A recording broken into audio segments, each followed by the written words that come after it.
you. Yeah. Okay, well, we'll go ahead and call the meeting to order since we're on a time constraint and it's 1 minute to, and I don't believe we have anyone in the waiting room. So this is the meeting. It's March 16th, 2022, and this is the meeting of the Fire and Emergency Management Committee. And with that, can we have a roll call, please? Directors Giardini Present. and Logan. Present. And we also have our general manager, and I believe in the room as well is Chief Peterson as well. Yes. Okay, so the first item on our agenda was the appointment of the committee chair and vice chair for 2022. And again, since this is the first meeting for this calendar year, last year, Director Giardini was the chair for this committee, and I'm happy to take this over for this calendar year. Unless there's any objections, and Director Giardini will serve as vice chair. All good with me. Okay, so we've got that item done. The next item on our agenda is the review of the conceptual fire station expansion layout and floor plan. And I believe there was a document that was included in the agenda, which included a memo addressed to Jeff Briltz and Chief Peterson regarding really the slide pole that is in the layout, the proposed layout. So that is for our discussion. So I'm going to turn it over to General Manager Briltz, or is it going to be Chief Peterson speaking? Let's I want to make sure we tackle this in the right order, and I know we want to be really efficient with your time. Do you think it makes sense to, I think it probably makes sense to start with the conceptual layout, provide some background about why that got that way, and then we can go into the issue of the poll and why it was included and what are the pros and cons. That's fine, because I think if we talk about, because I did read the memo and I did look at what was being quoted, I think from the resources that you had reached out to. So let's talk about the layout.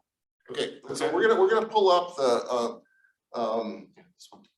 so okay, can you see the on your screen now? Do you see the layout?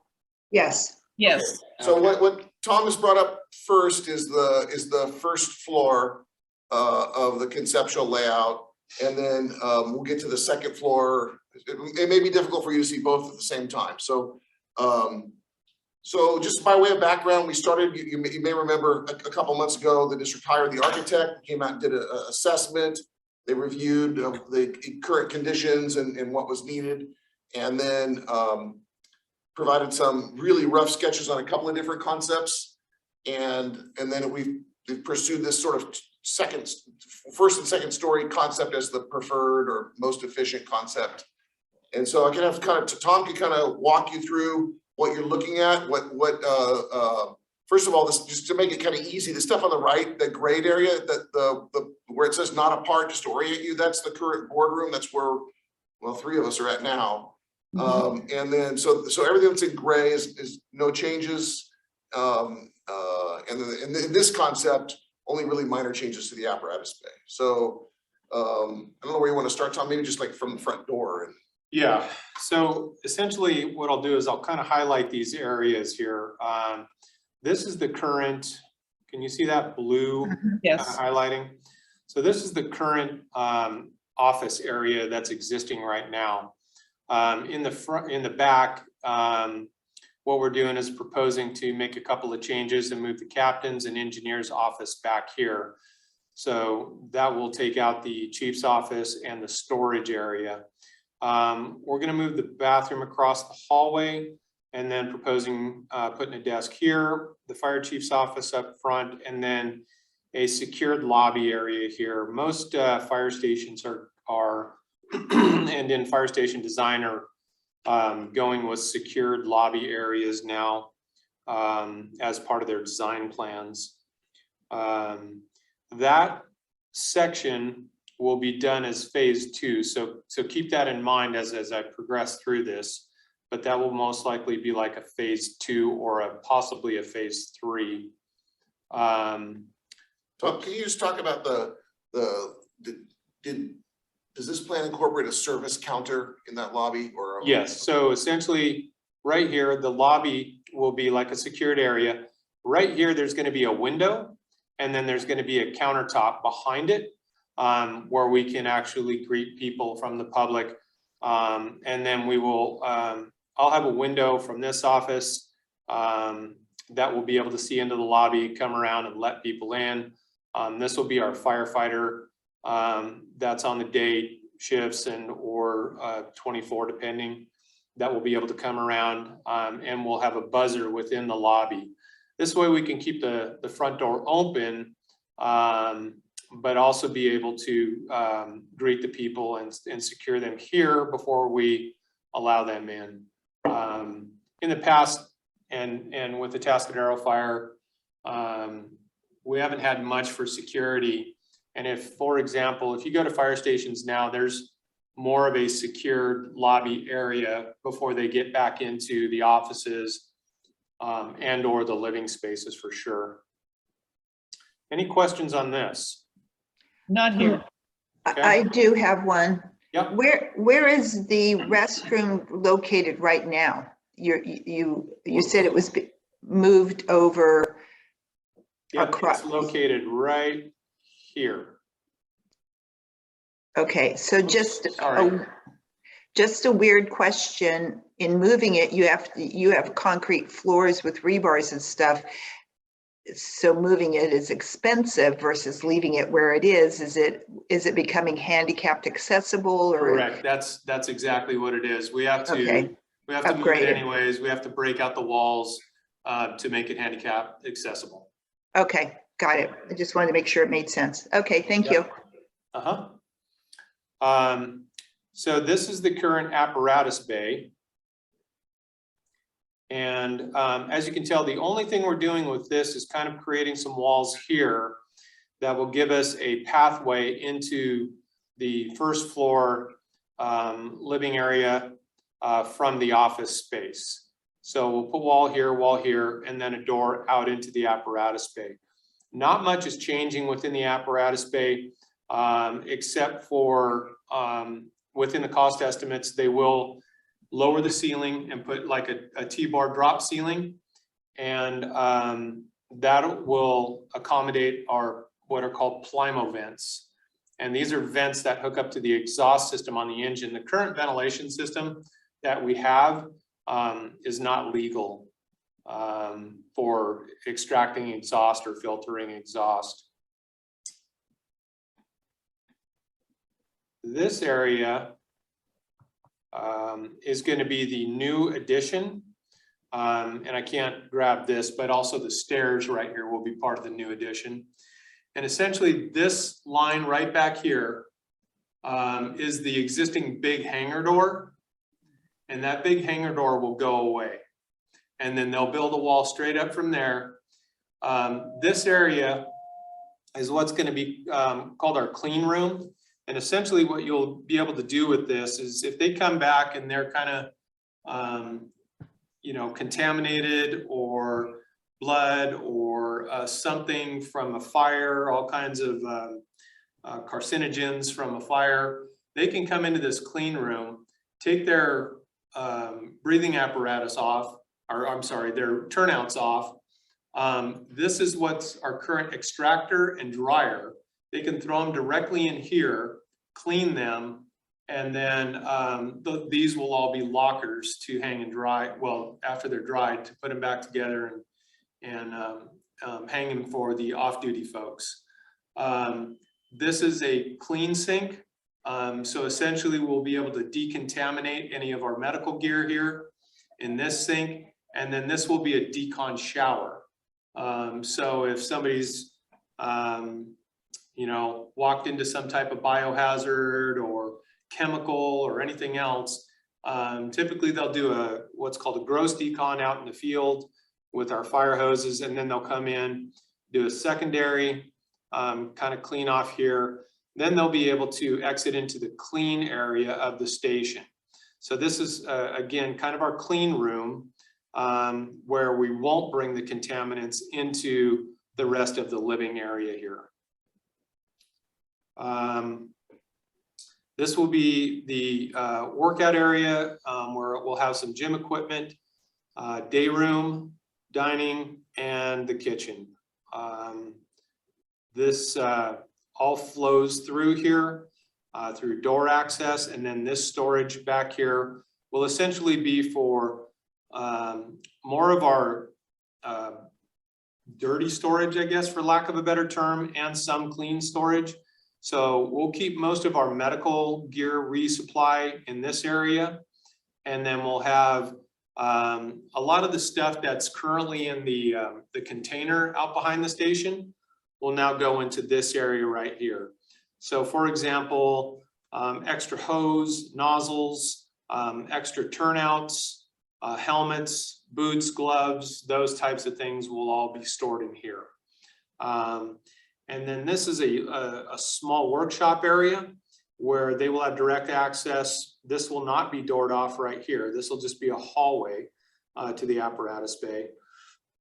And they'll be able to go into the workshop, and anything that they need to work on from one of the engines, they'll be able to go right into here. And that's where we're going to keep the complement of tools and compressors and those types of things that we currently keep out in the C train that's out behind the station.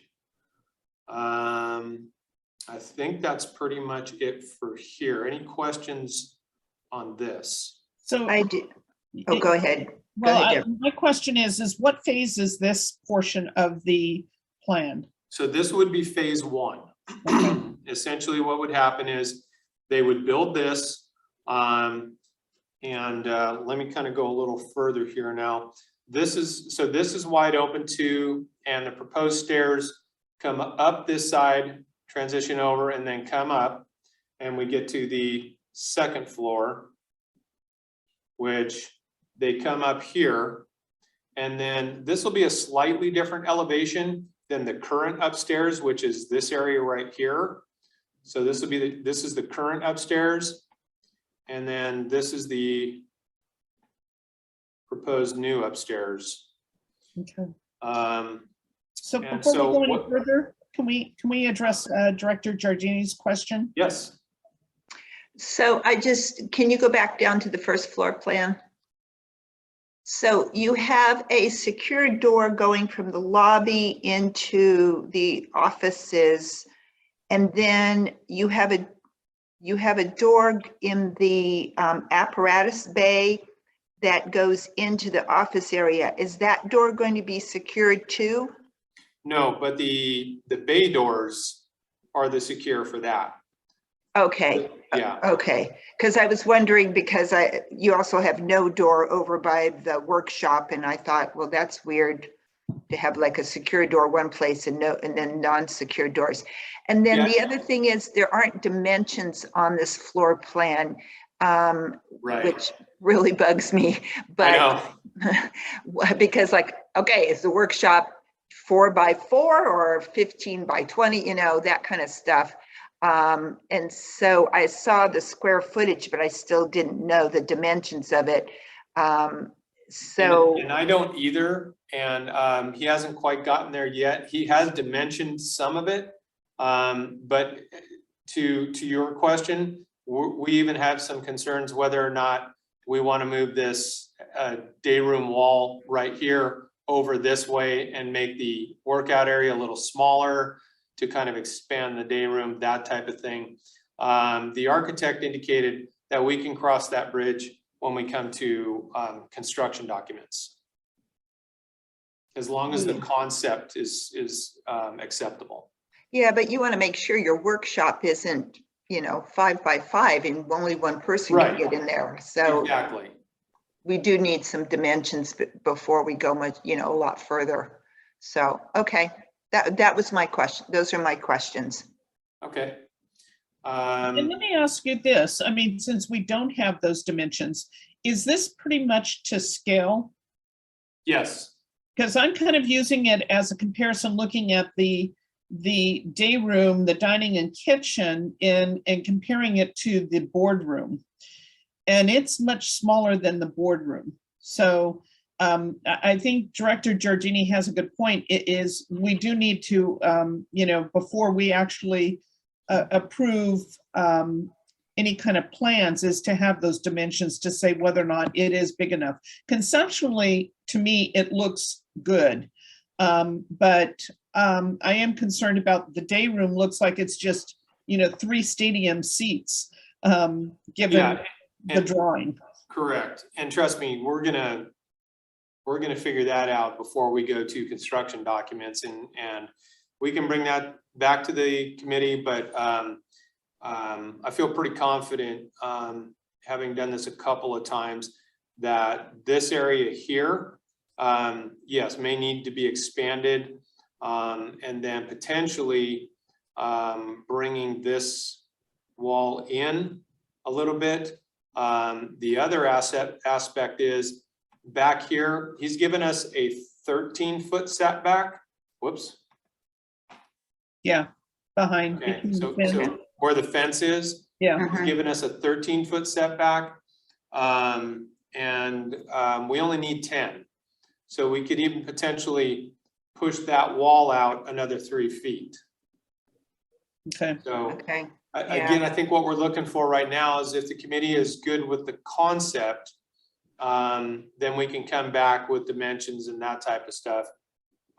well, and it matters more of, does this floor plan flow for you? Deborah and I are not fire people. Does this, Correct. and it does, like getting out of the apparatus bay and into the clean room, like makes a lot of sense. Workshop to the apparatus bay makes a lot of sense. But, the function has to fit the firefighters. And so you guys know your job better than us. And so the function of it looks good to me. The sizing is a little, we don't know, but the flow of the function is what we want to make sure you guys think is workable. Yeah, and that's one of the concerns we had when he did the first rendering. This has really gone through quite a few changes since the first rendering. Okay. And even up here, because essentially he had another set of stairs over in this area, and it really reduced the overall footprint of what we could use, both downstairs and upstairs. So we looked into the code and got rid of the second set of stairs, and just went with the one set. And the flow itself, yeah, we added doors to areas because he did have kind of a dead end to the workout. No door here, so we added doors here. We added a door from the workout to the day room. And then again, the biggest thing was having a flow path from the clean room, from the apparatus bay into the living area where we want to keep all the contaminants out of. Mm-hmm. That makes sense. Okay. Back to upstairs, essentially this area, you can see the first dorm here will be dorm 6. It's a little larger. That's going to be the captain's dorm. Direct access to the proposed fire pole here, engineer's room, and firefighter bedroom, and then the 3 extra for expansion and or a potential sleeper firefighter program. 3 bathrooms, a laundry, janitor's closet, which I think is still a little bit large in my opinion, and then a storage area here. So functionally the way this would work, nighttime call, and we can talk about the pole later. We can create a door across here. We can do what are called clamshells that activate on the alarm that close off the hole to the pole. But they would come out of their dorms down the pole, which essentially gets them right here. Can you see that downstairs? Yes. Yeah. Okay.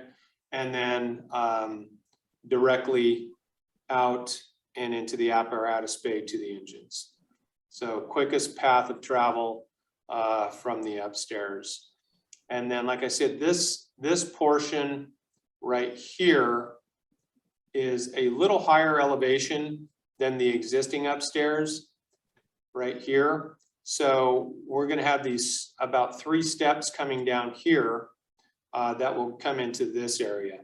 Now he labeled it conference room for right now, but essentially what we're looking at is making this a more or less a training room and or potentially what's considered a DOC, a Department Operations Center. In the event of natural disaster, earthquake, something where we need to run multiple calls that are coming in and start triaging those types of things from a specific area. And then when we have our academies, we'll run academy classes up here that will kind of be in a classroom setting. That type of thing is what we're thinking about right now. That kind of completes that portion of it. So essentially, really quick, this downstairs here and the upstairs is what we're considering phase 1. So if this gets built, nothing happens to this area until this is complete. And then essentially what they could do is just pick their stuff up, move into the new area. And now phase 2 is demolish this, open it up, and then start on the office spaces down here as phase 2/3. So the way the phasing works out very well for very little disruption. They can build this whole area here, upstairs and downstairs, and not impact the current upstairs or the downstairs office space. So we would be able to conduct business as normal while they're doing all that construction. Maybe a couple of plumbing disruptions or electrical disruptions here and there, but overall it would be a pretty clean phase 1 to phase 2 separation. And what's the duration of phase 1 and phase 2? Oh, duration in time? Yeah, in time. I would have to guesstimate on that, but something of that nature. If you're talking about just the construction component, or are you talking about the actual construction documents, planning, permitting, all of that included? No, assuming we've passed all that and we're now ready to break ground and start construction. So construction time, start to finish. Yeah, I would assume this would be anywhere from 8 to 10 months. Okay. Do we get permitted through the county of San Luis Obispo, or does a fire department have to be permitted through the state? No, the County of San Luis Obispo. And do they have somebody there who can, if you probably don't know, knows the building codes on these, or do they send it out? You probably. So no, they've got plan checkers that would look at this. Mhm. And we would actually do the fire component on this and approve it ourselves. But they would do all the planning and building plan check and approval and permitting on it. Okay.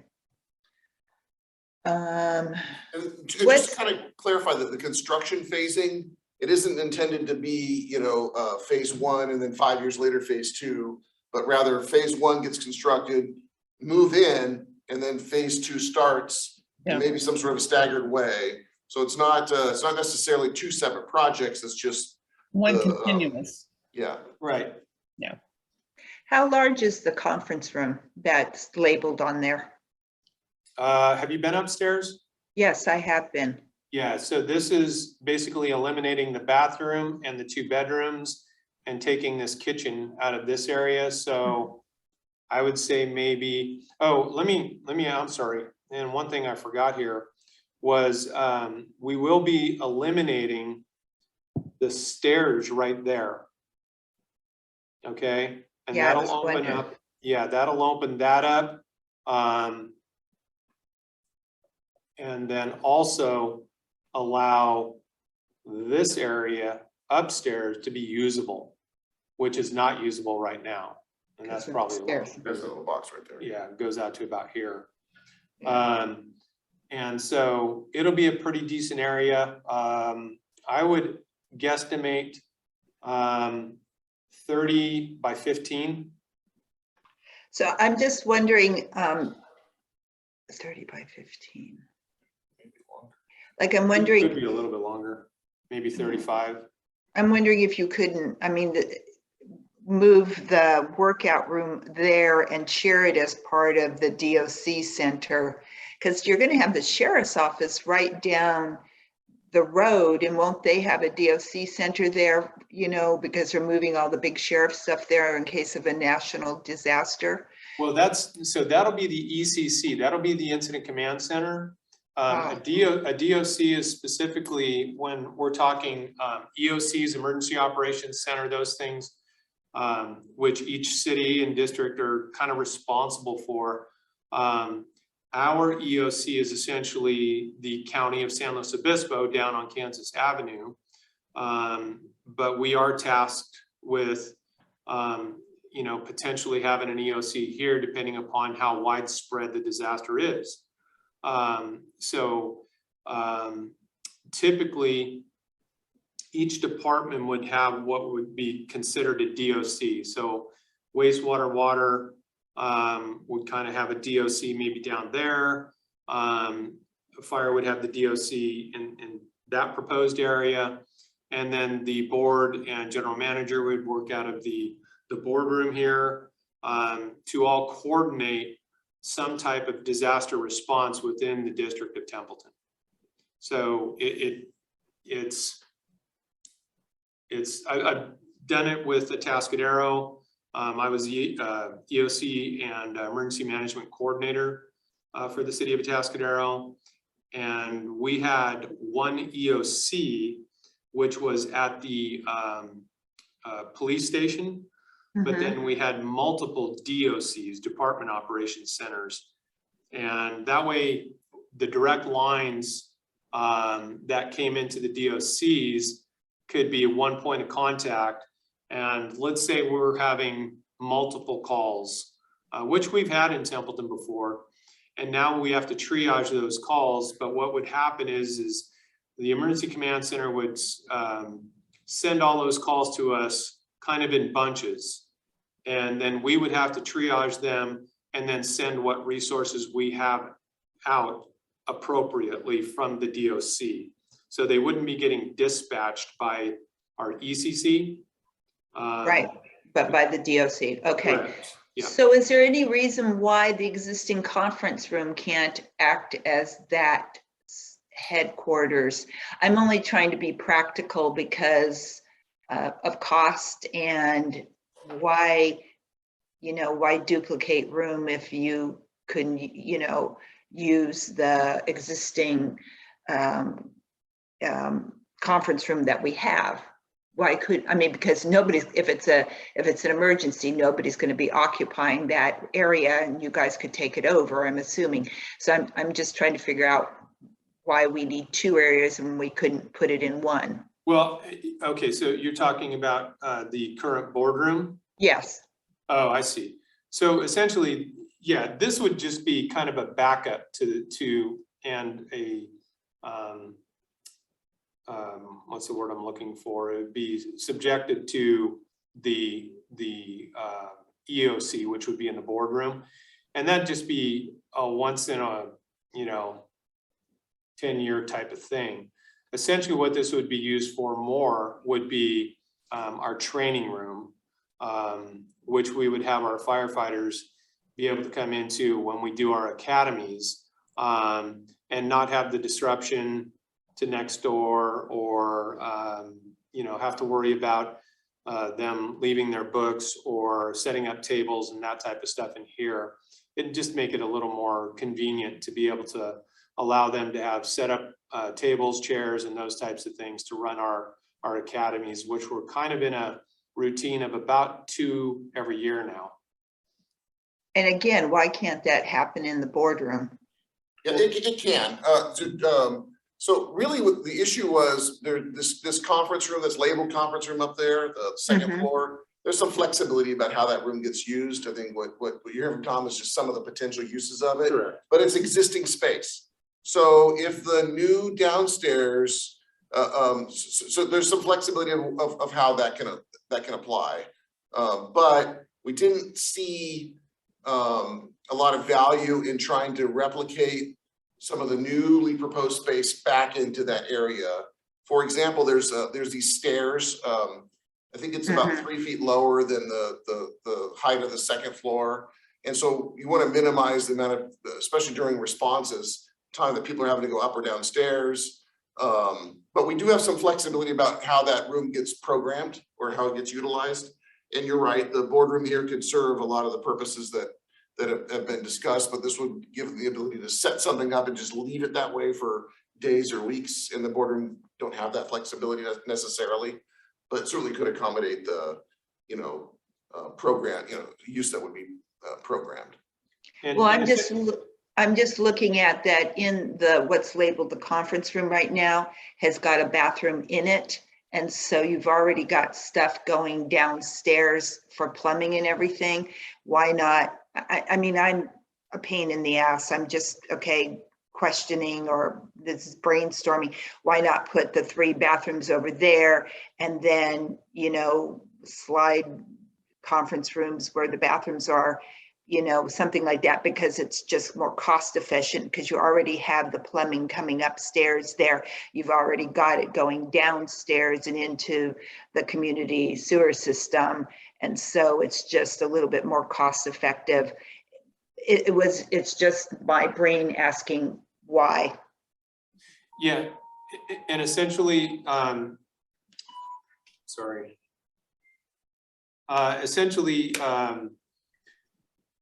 the bathroom up here itself kind of sits over the top of that existing bathroom. So that plumbing does come down that wall right there. But this would be a little bit thin right here to put a conference room in. And again, as the general manager said, kind of looking way into the future, that this area here would have potential added use if we needed to add additional bedrooms too. The current area where the bathroom is right here, I mean, we could leave it intact, but it's not, we would have to gut and redo that bathroom anyways, because it's not of commercial grade. Well, I'm just thinking outside the box here. I mean, you've got your plumbing coming up. I was looking at where the proposed bathrooms are. Those could be changed into bedrooms. And then your last 2, your, what is it? Dorm 1, dorm 2, and straight across from that could all, the storage and janitor could become your conference room by keeping your bathrooms where they are just because of plumbing. But, maybe it's 6 of one, half dozen of the other. I understand the current bathroom is not up to code, to handicap code. It's probably in crappy sense, but I'm usually, if you build one bathroom up over the top of the other and connect them all together, there's some cost savings there. So. Yeah. And I see what you're saying. But we're gonna have to have plumbing here anyways for the laundry and janitor room. Oh. And that was the concept of being able to come out the dorm and go directly into the bathroom. That way, we have some of that modesty for our female personnel also. So when they're not coming out of the dorm, having to walk down these stairs and then over into these bathrooms here. Okay. Okay. Hey, any other comments on this?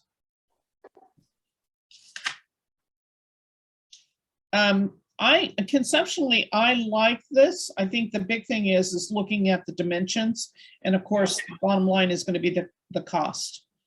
So, yeah. But conceptually, it looks good to me. I would agree with that. We've gone through a couple of these concepts, and I think Tom's right. Of all the areas, the day room seems to be the most space constrained, especially if you have to think about circumstances where there might be more than 3 people here at one time. You know, how do we accommodate that? So I think that's an area that we'll want to look at a little more closely, but we've gone through a few revisions to get to this point. So if the, other than the few things, the items that you noted, the concept kind of works for the committee.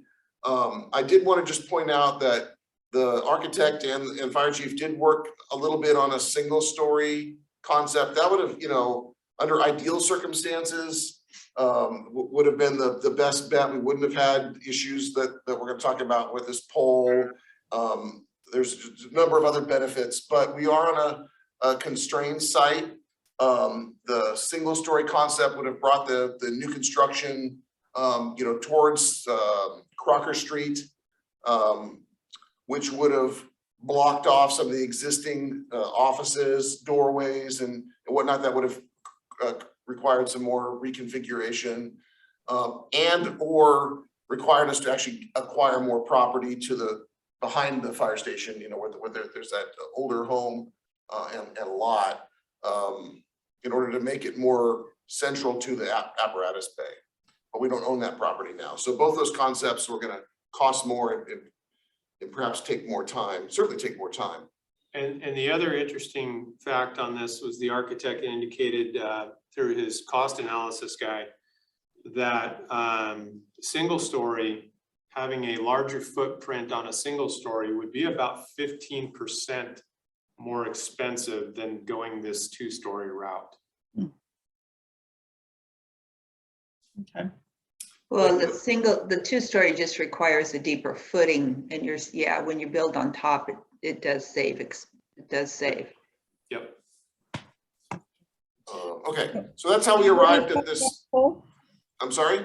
Are we ready to talk about the poll? Yeah, sure. So I provided, after I saw that the concept included a poll, I was a little, just myself personally, I was a little surprised and kind of, I'm, you know, not embedded in this business, but I had understood that polls were, you know, kind of more going away. So I wanted to kind of look into the sort of safety aspects of this, and again, just keeping in mind our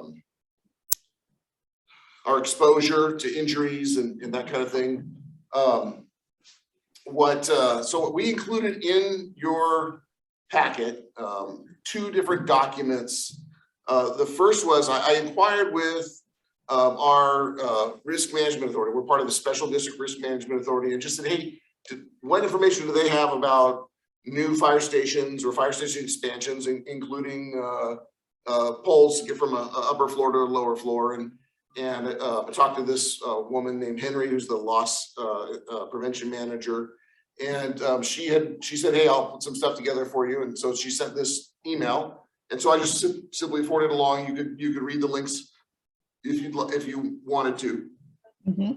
And then I forwarded that also to the architect and to the fire chief, and our architect Rubio put together some information in terms of he has experience with these poles and has done more recent design work that has included them, and he provided a link to the manufacturer that he would be recommending, which had a number of options.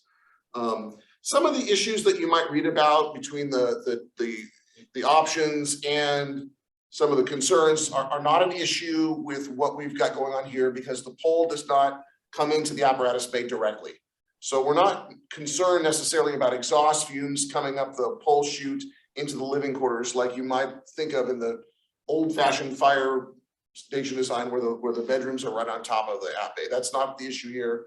The pole would still land in the newly constructed space, which has got a door, so it's not directly exposed to those fumes. So some of these issues don't exist. The issue that I was most concerned about is just the safety factor of firefighters or sliding down the pole and getting hurt. So you can see Rubio's responses, and you can see the items that Henry put together. I don't have you know, I just wasn't all that aware of these things still being put to use. So is there any insurance increase by virtue of having a pole? From a risk No, standpoint? Because I did read that there was a concern for the knees and ankles with firefighters sliding down the pole. Yeah, so, what you have to think about is we're not really insured. We're like self-insured and part of a pool. So when we have claims, our rates, our insurance premiums, we'll call it insurance, but it's really not, go up. We end up paying for those just over time. So, yeah, that would be my concern is if we have injuries, it will affect the costs going forward and not just the cost to the fire fund. Our XMOD, our experience modification factor, affect all the premiums for all the functions of the district. Just like if somebody were to get hurt in Parks and Recreation, it would affect the cost of providing workers' comp for the fire fund. So we're all kind of connected. All the various aspects are kind of connected. And really, one injury, can be, if it's serious, and we have a lot of lost work time, these can be pretty expensive. And obviously we don't want anyone hurt. I mean, moreover, even before the dollars and cents. And how we're still in a sort of fragile state. One person goes down, it has a pretty significant impact. That's not to say that a lot of the things that firefighters do don't have certain risks associated with them, but we want to avoid, planning on adding risks if it can be helped. So, but you saw on the information that Rubio provided that there would be some safeguards put in place to minimize those risks. So that's kind of where we stand. I don't have an absolute recommendation. I think if this was my house, I wouldn't put a pole in. But Can I I'm ask- probably more risk averse than others. You had a question? Pam? First of all, I just had to chuckle because I didn't know fire poles were a real thing. I thought they were only in cartoons.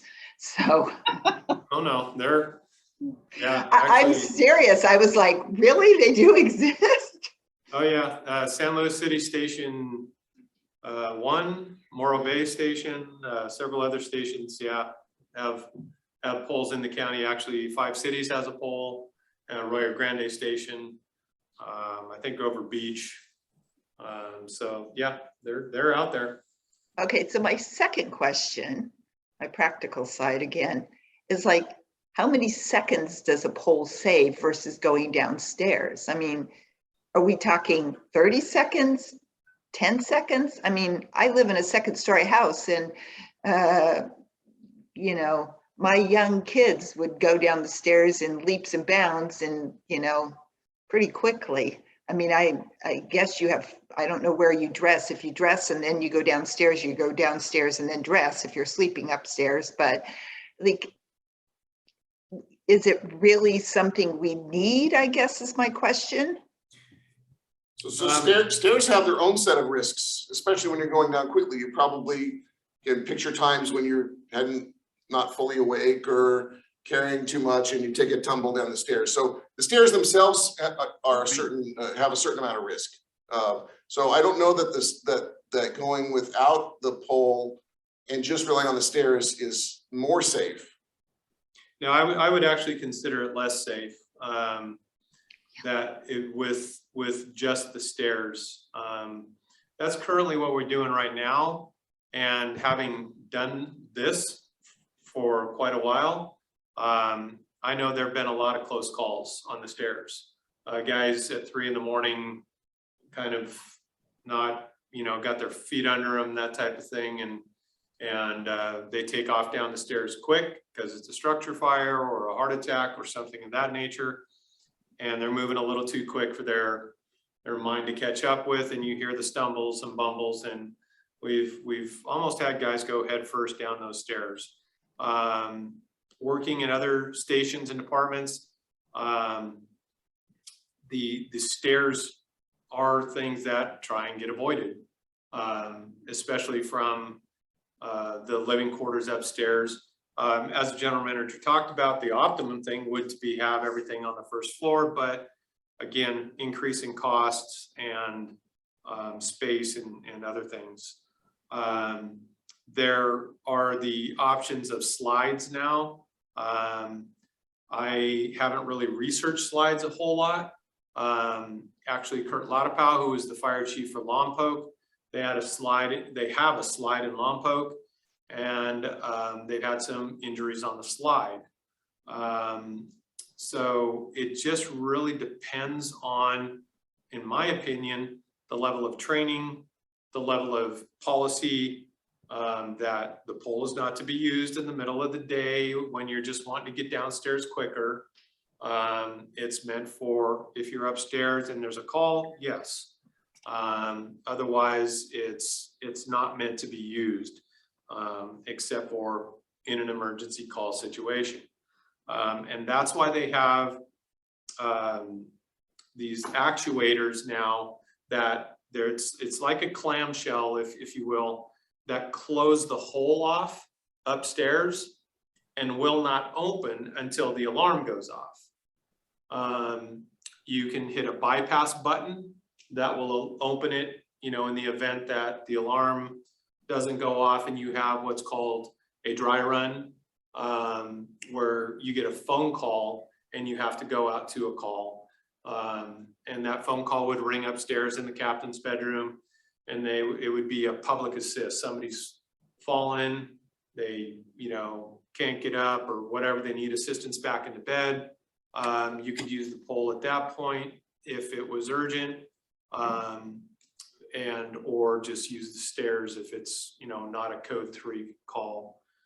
So there, as the general manager talked about and Rubio indicated, there are all these safety devices now with poles, including these landing pads that are these large air-filled rubber kind of bounce cushions that you land on that prevent the knee injuries and those types of things.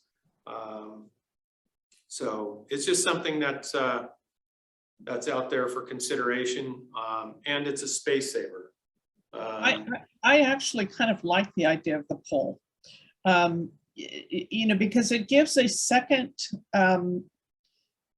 way of exiting the second story, especially since you did away with the second set of stairs. Right. And the fact that the exhaust is not an issue because it's not going directly down into the bay.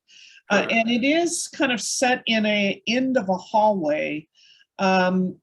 So I think some of the concerns with regard to having this open space in the ground, I think we can address that through other ways. And as you said, having some cushion at the bottom of the pole, but certainly stairs in of themselves can be an issue from a workman's comp standpoint. I've had an employee that fell on the stairs and had a workman's comp claim. So, you know, that can happen anyway. But certainly, you know, I look at it in saying if you've got a real emergency, it's a quick way of getting from the second story to the first floor. So I like the idea of having that pole if we take some steps to reduce our risk of workman's comp. Absolutely, yeah, and we could develop policies on training, which most departments do. Mm-hmm. And each employee has to be trained on the use of the pole. And then they sign that they've read and been trained on the use of the pole. Yep. I'm 50-50 on it. I mean, Jeff, have we had any workman's comps claims for the firemen going down the stairs over the years? I don't know. I mean, I don't think so. I don't recall one in my time here. We probably had more workman's or work comps claims on, firefighters lifting patients, back injuries, or, those types of things. I know for other departments, that seems to be more of the issue with work comp claims is the back injuries on lifting patients and those types of things. Right. I mean, I'm kind of with Jeff Breltz in that I wouldn't put a pole in my house.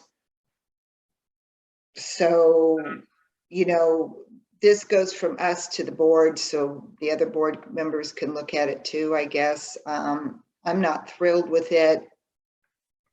Yeah, I think the alternative, there's really probably two alternatives. One is to say, no, let's come up with a plan that's just single story. Acknowledging there's gonna be some costs of doing so. Or two, try to incorporate a slide or something else. Nothing is risk-free, but I think having just the stairs does not actually reduce the risk in this situation. You have to, think about, this is gonna be in use at night, middle of the night, you're moving as fast as you can, responding to an emergency. Now we're, especially with this design, there's really three stairs that you have to navigate. One is straight off the hallway, then you turn left, go down half a flight, then you make a U-turn and you go down the other half the flight. Obviously the stairs will be designed to a more modern commercial standard so that the step itself is longer than the ones we have now. They're not gonna have something slick on them like carpet.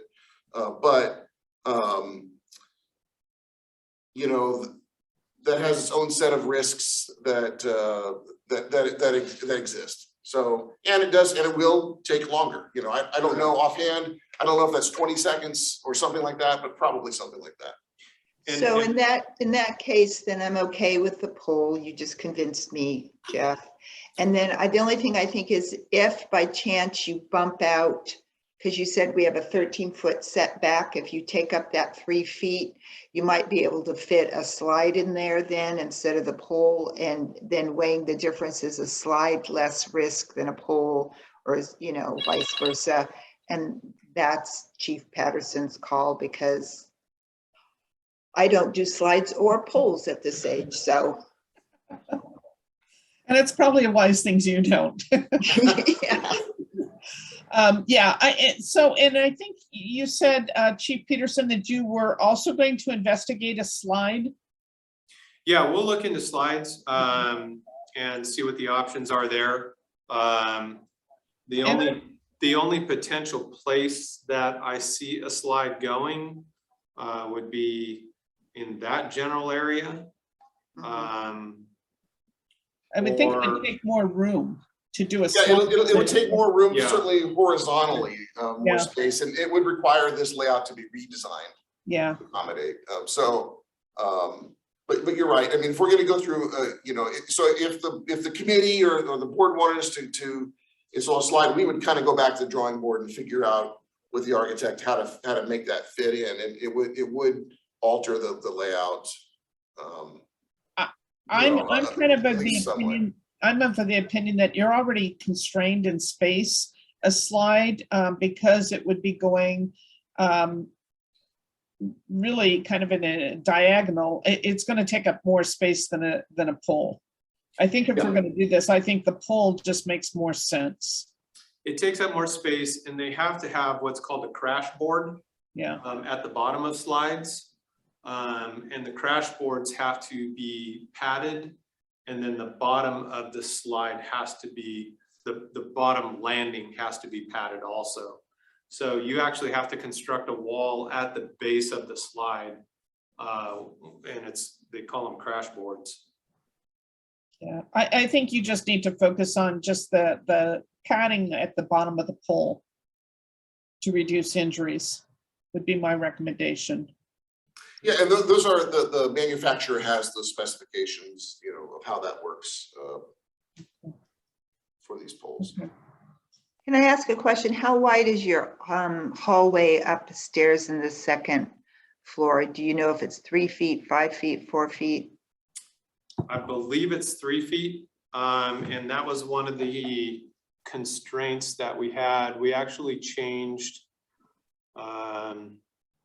General Manager Broltz and I both saw this issue because before he had a door kind of right here and closed off this conference room outside of Tina's office. And we were both of the mindset that really constricted that a lot more. We just wanted this opened. So he was able to bring the door back to here, modify this office a little bit more, and then give us the secure door here. and just have an open hallway, which would go into that small conference room off of the boardroom and then get us into the boardroom also. Oh, no, no, no. I'm talking about, I'm sorry, Chief, second floor between your dorm rooms and your bathrooms, that hallway there on the second floor. How wide is that? Oh, I'm sorry. Yeah, I don't know. Again, with the dimensions, I'm not sure. I would imagine it's probably closer to 4 feet. Yeah, because if you've got 2 or 3 people coming out of their dorms at the same time, you want it bigger than 3 feet. Yeah. So Yeah. again, back to dimensions being a big thing. So we should probably move on because Director Logan has to. Yeah. I'm short on time. Right. But So thank you very much. I if- think this conceptually, I think it's doable in light of the fact that we can't have a single story. So I think I'm good with it. So thank you for your work on this. You bet. So, I agree. So moving on to engine 7195, the repair status. Okay, so essentially what we've done, we got bids from South Coast Fire Apparatus, and sure, yeah. And what we did was we went through all of the stuff that they recommended that were somewhat critical items to extend the life of the engine. And I'll just go through these really quick here. As you can see, item 1 was replacing the transmission, which will resolve the pump engagement issue. There were some U-joint issues, and then fluids, hoses, and those types of things that needed to be replaced. We were having an issue with our, which was going to be addressed with the new engine, with our radios and our headsets. Our dispatch wasn't able to hear us on some of these instances, so they did some checking on it and recommended we move the current radio location and replace the headsets. So that is item 2. Item 3 was replace what's called a defective ball valve on our 2.5 connection. Last weekend we had a structure fire out off of Alondra Road, El Pomar and South El Pomar, and we had an issue where we had foam blowing through and coming out of almost every orifice on the truck, which is not on the engine, which is not normal.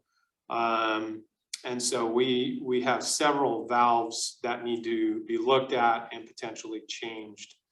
And that is one of them, is the number 3. Replacing the defective pump shift and the primer, which is part of the pump issue. Number 5, a drain handle issue, which is part of that same thing.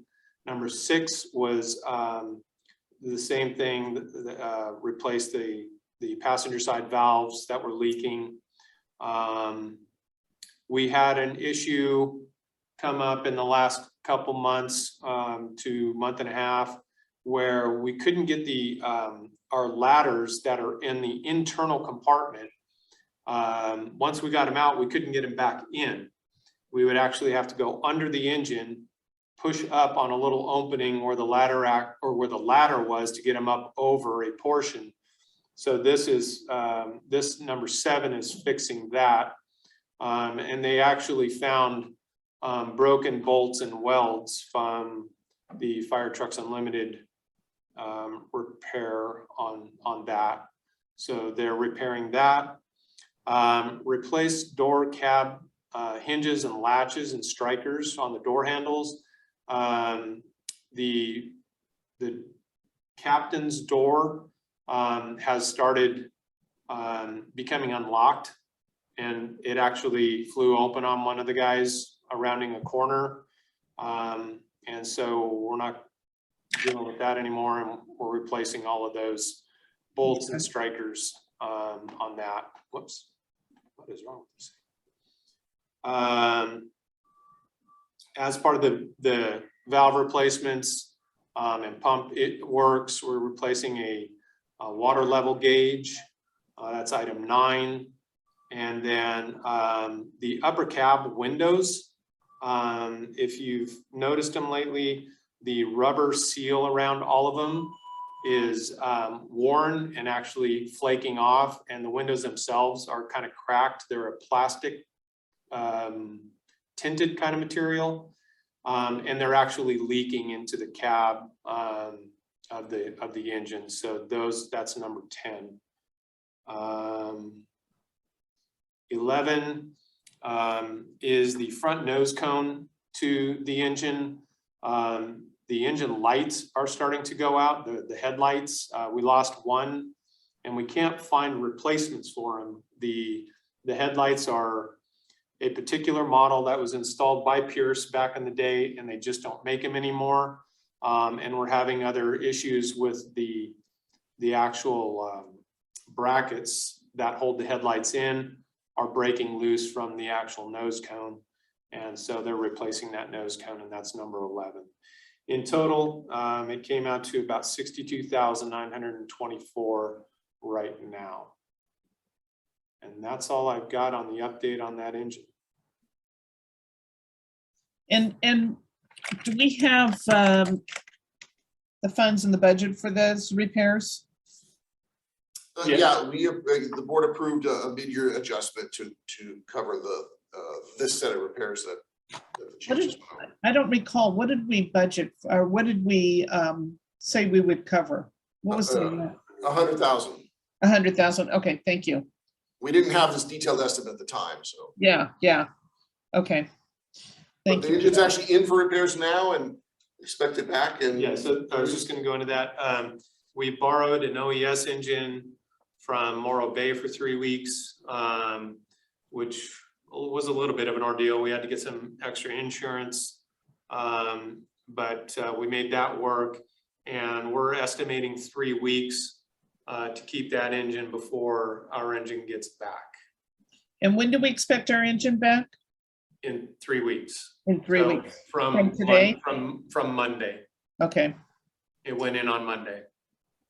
okay. Perfect. All right, any questions, Director Giardini, before we move on? No, I'm good. Okay, so let's move then to department updates. I have probably about 8 minutes. Okay, on the department update, I'll make this real quick. Essentially, since the beginning of the year, we have run 181 calls, which average about 2.4 calls a day, 9 fires, 102 medicals, 7 vehicle accidents, and then I won't get into all the different other ones, but totaling 181 calls. In the last 5 days, we've, not including the vehicle accident we had on 101 today, we've had 17 calls, so that would be 18 in the last 5 days, and that was an average of 3.4 calls per day. And beyond that, we are doing some additional work on the training ground. Captain Klein is reaching out to the Training Officers Association and trying to get some buy-in for other departments to potentially pitch in to help us create something significant down there. So we'll see how that goes. Other than that, not a whole bunch more than what was in the board report on fire and emergency services, the activity report. Okay, staffing, are we still recruiting, correct? We are staffed up right now, but Okay. the seasonal recruitments just took place with like Atascadero and Morro Bay. They hire 6-month full-time seasonal firefighters, so we could potentially lose some there. And we're gonna have to wait to see what those hirings do to see if we're gonna hire again before the end of the year, Okay, end of the fiscal year. okay. Questions, Director Giardini? No, I'm good. Okay, none here. Well, thank you very much for this update and for the conceptual design layout. That's exciting to see, and hopefully it'll come to fruition soon. So is this something that, Jeff, you're wanting to present to the board? To give them an idea? No, of I don't what- think so, not yet. You know, we don't, I think the important stuff is gonna be the cost estimates and those kind of things. So I think we're waiting until we have some, we'll get a little closer on the conceptual drawing, and then we'll have cost estimates put together, and then we'll have a much better sense of where it will impact us. And when you have those cost estimates, will you also have the dimensions at that time as well? I'm hoping so by that time, yes. Okay, okay, Yeah. fine. I do have one other thing, if you have a quick second. Captain Klein did some work on this, if you can bring this up. This is our current training grounds. This is our current tower. We've poured a concrete pad around that. So the concept over the years is to add what are called props, individual training props. Firefighter survival, fire behavior, a different type of fire behavior on this one, forcible entry, and our equipment cache, and then what's called a vent prop and our auto extrication prop. So what this will allow us to do, and maybe even potentially other departments, if they want to chip in on it, is come down here and train our personnel a lot more frequently without having to send them out to get detailed training on these types of activities. So I just wanted to show you that as something we are working on. That's exciting to see. So certainly Captain Klein was a good addition to the department. Absolutely. So thank you for sharing that. Anything else before we adjourn? No. Okay, Don't have anything well, else. if not, thank you very much. And we'll adjourn our meeting at 3:06. So thank you. Thank you. Thank you. Take care, Pam. Thank you.